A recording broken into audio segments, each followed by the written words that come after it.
For Donald Trump, promises made, promises kept is not just a campaign slogan. It's the way that he operates.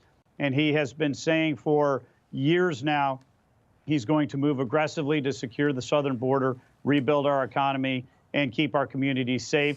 And you look at the picks that he has made for both the senior White House positions as well as the cabinet officials. Every single one of them shows that people are policy, and these are people he's going to be putting in place, and they're going to move immediately forward on his common sense agenda. Obviously, we're going to have to work with the House. We're going to have to work with the Senate. We're very eager to get to work with both of those bodies and make sure that all of the government is working for the American people.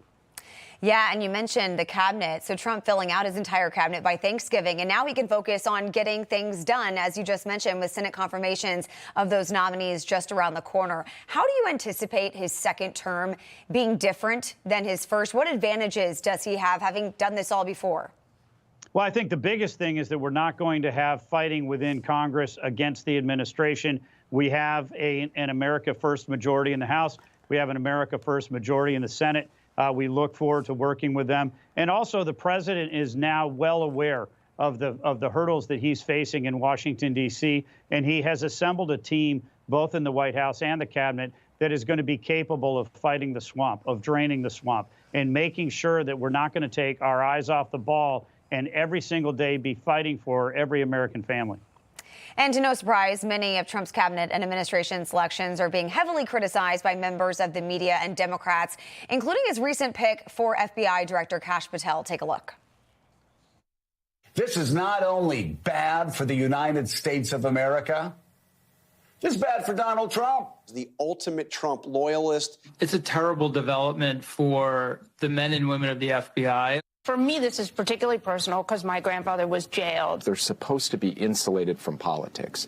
President Biden scrupulously adhered to that longstanding bipartisan tradition. I haven't seen what the proof is that the FBI has been weaponized against a political party. So 2 questions for you. Why do you think Kash Patel is the right guy to lead the FBI? And are you concerned about any more of Trump's nominees getting confirmed in the Senate?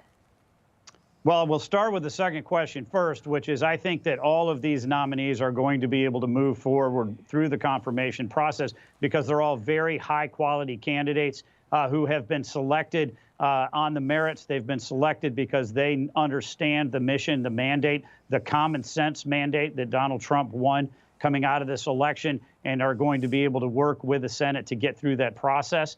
You look at folks like Pam Bondi and Kristi Noem and others across the political spectrum on the right, as well as folks like RFK Jr. We're going to have a very common sense team, a common sense mandate. When I look at Kash Patel, this is a man who is perfectly suited to lead the FBI. He's been a public defender. He's been a prosecutor. He has been an investigator. He has worked in Congress. He understands the FBI inside and out, and he's going to be able to lead it. You know, when we talk about the weaponization of the judicial system over the course of the last 8 years against Donald Trump and his allies, that started at the DOJ and the FBI. And we need a fighter like Kash Patel to go in and to be able to restore a sense of justice to those systems. And before I let you go, so we have 4 more years with Trump, and then, as you know, a new generation of Republicans must step in. How do you assure that this movement stays on track? Well, I think this movement is going to stay on track because Donald Trump has completely remade the Republican Party. You know, this is now the party of the working class. This is a party that represents every American voter, every American family.